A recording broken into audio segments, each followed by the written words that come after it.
you go to, I think it's called Zox. Yeah. And you sign. Kind of being registered. Yeah. Husband and wife. In America, everyone has to get married in a church.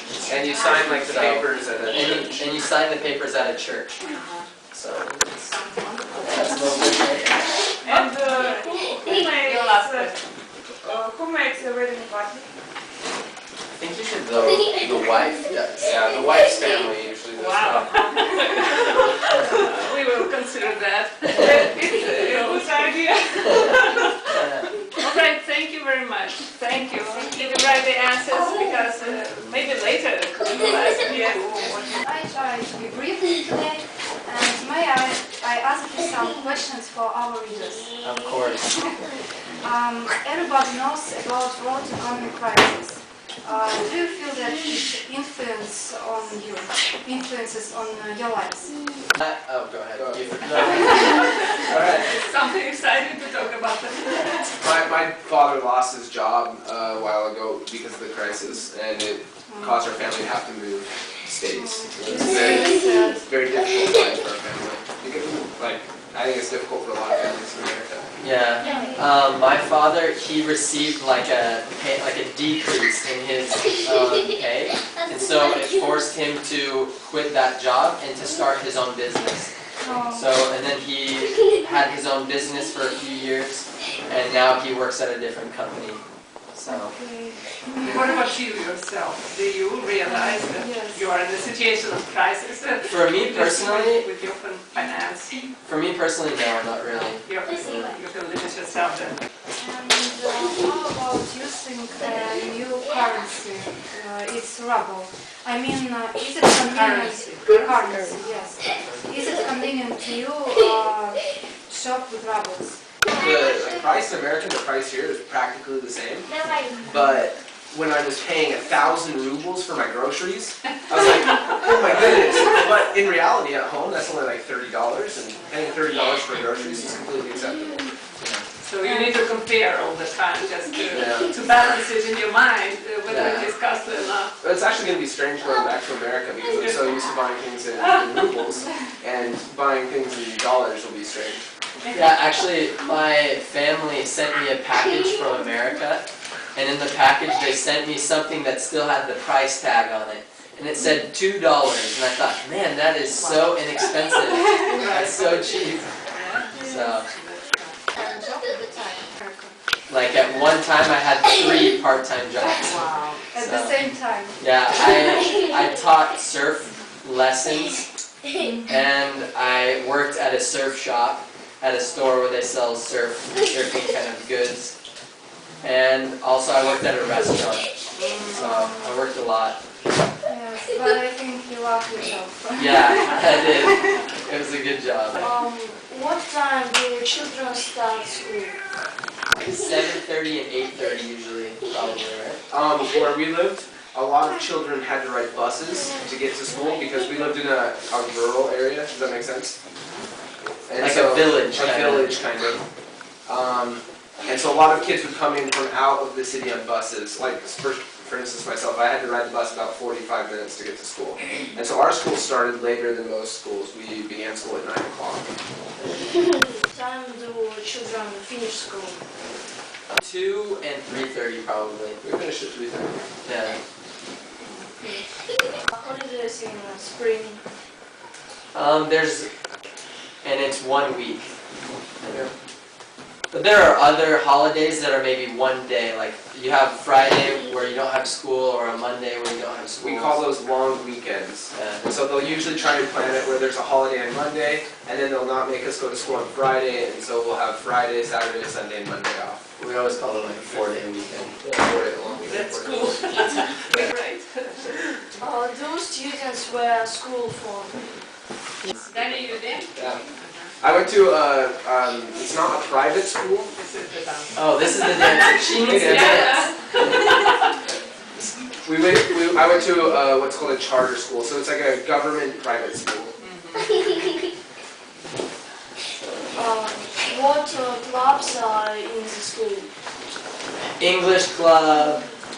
I'm just kidding. They don't have any. We had like dodgeball club, Did you ever play dodgeball? Yeah, but I never was in dodgeball club. Yeah, I had a dodgeball club. Wow. Dodgeball. Do you know, we have sportsmen here, and one is expert in soccer. Do you know dodgeball?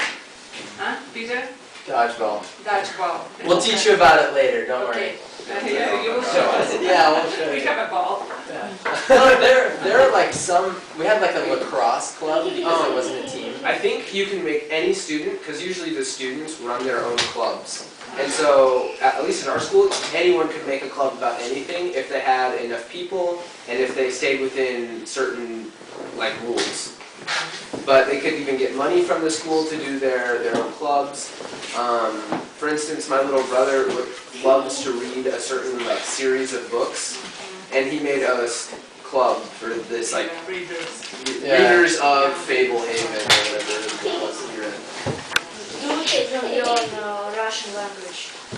In California, we had Japanese, Spanish, French, and American Sign Language. But it is optional, isn't it? No, you have to take a language. Yeah, you have to. So it just depends on where you live. If there is a Russian teacher, then perhaps the students could take Russian.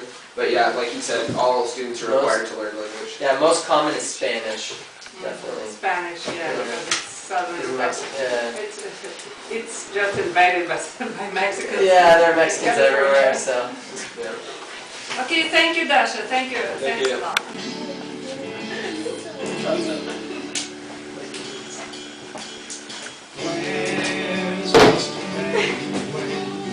He's in the bedroom. He's reading a book. He's in the bathroom. Taking a bath. Now loud. Bedroom, bathroom, living room, dining room. Bedroom, bathroom, living room, dining room. Bedroom, bathroom, living room, dining room.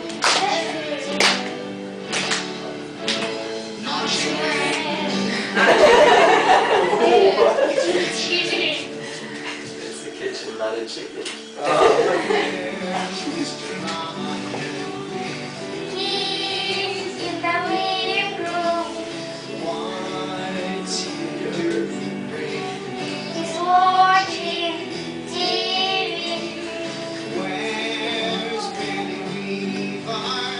He's in the dining room.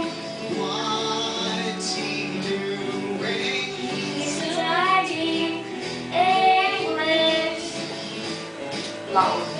Bedroom, bathroom, living room, dining room. Bedroom, bathroom, living room, dining room. Bedroom, bathroom, living room, dining room.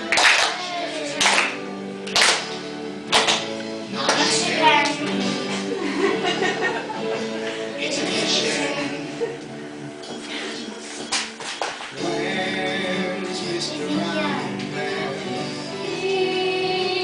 the kitchen. He's cooking spaghetti.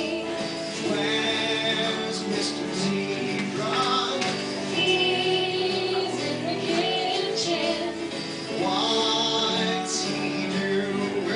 He's washing the dishes. Bedroom, bathroom, living room, dining room. Bedroom, bathroom, living room, dining room. Bedroom, bathroom, living room, dining room. Kitchen. Not chicken. It's a kitchen. Introduce yourself, okay? My name is Anton. I'm from Nigeria. I have some questions for you. Okay. Alright. So, do you know anything about the problem of environment in America? Environment. The environment. Environment. The environment in America, I think there's probably a pretty big problem with pollution.